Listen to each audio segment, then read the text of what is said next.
কাজে আমরা যারা নামাজ পড়ি, রোজা রাখি, কোরআন তেলাওয়াত করি, আল্লাহতে বিশ্বাস করি, রাসূলে বিশ্বাস করি, আল্লাহ তাআলা রাসূল চান যে আমরা পরিবারের জন্য, সমাজের জন্য কল্যাণকামী মানুষ হিসাবে যেন গড়ে উঠি। শুধু একটি কথা বলছি যে হাদিসে, কোরআনে অনেক বিস্তারিত বর্ণনা আছে। রাসূল মুহাম্মদ সাল্লাল্লাহু আলাইহি ওয়াসাল্লাম বললেন যে জিবরিল আমাকে প্রতিবেশীর হক সম্পর্কে এত বেশি বেশি বলছিল যে আমি মনে করেছিলাম যে বুঝিবা প্রতিবেশীকে প্রতিবেশীর উত্তরাধিকার করে দাও। রাসূল মুহাম্মদ সাল্লাল্লাহু আলাইহি ওয়াসাল্লাম বলেছেন যে মুসলিম রমণীরা, তোমরা যখন তরকারি পাক করো সেখানে বেশি করে ঝোল দাও, প্রতিবেশীর খোঁজ খবর নাও।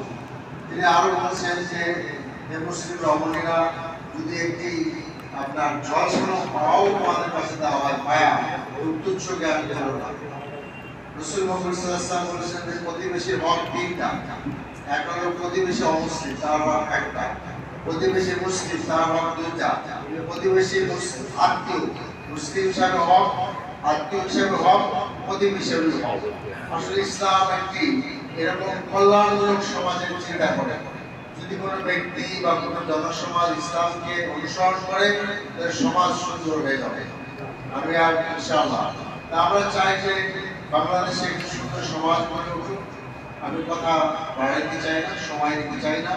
আসলে আমরা সকলে মিলে কোরআনকে আঁকড়ে ধরি, সুন্নাহকে আঁকড়ে ধরি।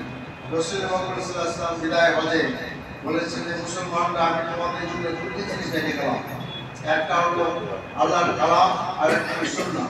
এই দুইটা জিনিস তোমরা যদি আঁকড়ে রাখতে পারো, তোমরা বিভ্রান্ত হবে না। আজকে বাংলাদেশে সুখ, শান্তি, সমৃদ্ধির জন্য সবচেয়ে প্রয়োজন রাসূলের নসিহত অনুসরণ করা, কোরআনকে অনুসরণ করা, সুন্নাহকে অনুসরণ করা। আপনারা আমার জন্য দোয়া করবেন।